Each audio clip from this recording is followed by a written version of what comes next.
ఇంత రాష్ట్రం ఇన్ని సవాళ్ళు సమస్యలు పెట్టుకొని అసలు ఇన్ని కార్యక్రమం ఎన్ని బహిరంగ కార్యక్రమాలు ఎందుకు చేస్తున్నాడు? జగనేమో ఒకటే పెట్టేవాడు, బటన్ నొక్కడం అనేది ఒకటే కార్యక్రమం. చంద్రబాబు నాయుడు గారు కనీసం వారంలో ఒకటో రెండో కార్యదర్శులు, ఈరోజు చూడండి హెడ్స్ ఆఫ్ ది డిపార్ట్మెంట్ అంట, మినిస్టర్స్ అంట, వీళ్ళందరితో కూర్చొని బహిరంగంగా నిజంగా ఏమైనా మాట్లాడండి. మీరు నేను ఇక్కడికి వచ్చాక టాపిక్స్ మాట్లాడగలుగుతాం కానీ మెయింటెనెన్స్ ఎలా చేయాలి మాట్లాడలేము మనలాంటి వాళ్ళమే.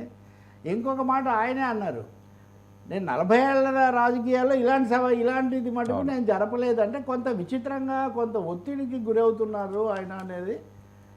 ఇన్ని సమావేశాలు వరుసగా పెట్టి బోల్డ్ అంత రిపిటేషన్, రిటారిక్, అది కూడా మనం చూస్తున్నాము.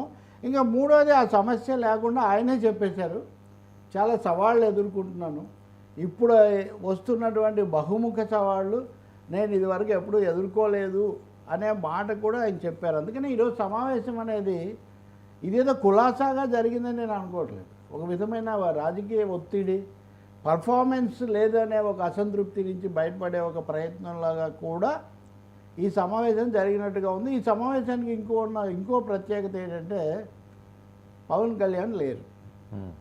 ఉప ముఖ్యమంత్రి దాదాపు సమాన భాగస్వామిలాగా ఉన్న, అంటే సంఖ్యరీత్యా కాకపోయినా స్థానం రీత్యా పవన్ కళ్యాణ్ లేరు. వెంటనే మన సాక్షి మిత్రులు పవన్ కళ్యాణ్ లేడు, ఆ సీటు లోకేష్కి వేశారని వాళ్ళు ఒక స్టోరీ కూడా పెట్టేశారు. కాబట్టి మొత్తం మీద ప్రభుత్వంలో జరుగుతున్న కసరత్తులు రకరకాల వాటిలో ఇది ఒకటి అనిపిస్తుంది. చంద్రబాబు ఇంకో 2-3 మాటలు చెప్పారు. పవన్ కళ్యాణ్ గారు లేరు అనడానికి ఈ మధ్యన ఆయన హెల్త్ బాగాలేదని మనం చాలాసార్లు చెప్పాం సార్, ఇప్పుడు కూడా చెప్తుండొచ్చు. అక్కడ జరిగింది వాళ్ళు రాశారు, జనరల్గా వారం 10 రోజులు పెట్టి కావచ్చు, కానీ నిన్న మొన్న ఆయన ట్వీట్లు కూడా చేశారు. అంటే మినిస్టర్ ఏదో ట్వీట్ చేశారు కాబట్టి అక్కడ దానికి రిప్లై ఇచ్చారు. మీరు ఒకటి గుర్తించండి సార్, నేను చెప్పింది వాళ్ళు రాశారు అంటే వాతావరణం ఇది అని అంతే. అంటే వాస్తవం కళ్ళ ముందు కనిపిస్తున్నది కదా వచ్చినవని కావచ్చు, కానీ జరిగింది ఇప్పుడు వ్యాఖ్యానం వాళ్ళు అదే ఎవరి వాస్తవం వాళ్ళది. వైసీపీ వాస్తవం, తెలుగుదేశం వాస్తవం, జనసేన వాస్తవం ఒకటే అవకాశం ఉందా? నేనే వాస్తవం కాదు, ఆయన ఆరోగ్యం బాగుంది నేను చెప్పాను. నేను మొదటి రోజే మాట్లాడాను, అది ఇచ్చే పాయింట్ అనేది అక్కడ చెప్పాను అంతే. నేను పోనీ ఆ మాట చెప్పాలి కదా, పోనీ చెప్పలేదు కదా సగౌరవంగా. మీరు అన్నారు వర్మగారు చెప్పినట్టే అక్కడ బాబు గారు ఇంకొకరు ఉప ముఖ్యమంత్రి గారికి ఆరోగ్యం బాగాలేకపోయినందువల్ల, ఎందుకంటే చివరిలో చంద్రబాబు ప్రస్తావించారు నేను కానీ నా మిత్రులు పవన్ కళ్యాణ్ గారు కానీ అని. అలా అన్నప్పుడు కొంచెం ఆరోగ్యం రాలేకపోయారు అంటే ఒక విధంగా అభిమానులకు అర్థమవుతుంది కదా. కాబట్టి ఇసి మీడియా అనేది లేకపోతే మీరు క్రిటికల్గా చూస్తున్నప్పుడు ప్రతి ఫ్యాక్టరీ మీరు లెక్కలోకి తీసుకుంటారు. దానికి కారణం ఒకటి, మీరు ఇంకోటి కూడా పెట్టారు కదా, అది కూడా మనం మాట్లాడుతాం. ఇంతకు నేను చెప్పదలుచుకుంది ఒకటే, ఇప్పటివరకు 2-3 సమావేశాలు ఇద్దరు ఉన్నారు, ఇప్పుడు లేరు, ఇప్పుడు లోకేష్ ఉన్నారు. ఓకే, ఇంకా అది అయిన తర్వాత కీలకమైంది చంద్రబాబు నాయుడు నిధుల గురించి కూడా మాట్లాడారు.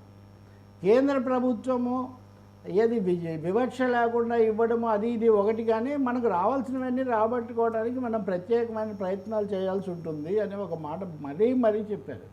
ఏ స్కీముల కింద ఏం తెచ్చుకోవచ్చో ఇవన్నీ మనం ఆలోచించాల్సి ఉంటుంది. ఎక్కడ 1% నిధులు తెచ్చుకునే అవకాశం కూడా మనం చాలా తెచ్చుకోవాలని. ఇవన్నీ సమర్థత అనే కోణంతో పాటు చంద్రబాబు పెద్ద సంతృప్తిగా లేరు అనే ఒక ఇది ఈరోజు చూసిన తర్వాత మటుకు మనం చాలా ప్రయత్నాలు చేస్తున్నాం అది ఇది చెప్తూనే ఇంకొక మాట కూడా అన్నారు, ఇతరుల మీద ఆధారపడినంత వరకు మీకు సొంత ఇది రాదు అనే ఒక మాట కూడా అన్నారు. ఇతరుల మీద ఆధారపడటం అనే ఒక ఇది కూడా ఆయన ఈరోజు వాడారు.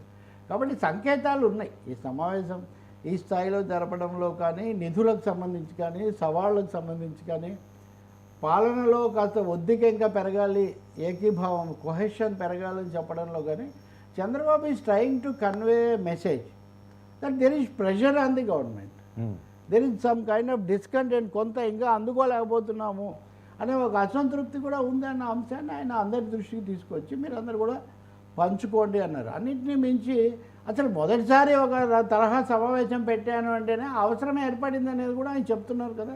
ఓకే, మీరు ఎవరు ఎలా చూస్తారనేది వేరే విషయం, కానీ నేను చెప్పినవన్నీ బహిరంగంగా కనిపించినవే అంతే.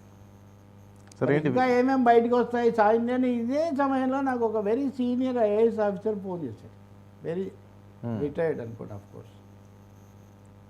ఆయన అన్నా నేను సార్ ఏంటి సార్ ఇన్ని సమావేశాలు బహిరంగ మీరు ఇన్ని చూసారా, వీటి వల్ల ఏమైనా పర్పస్ సర్వ్ అవుతుందని అడిగారు.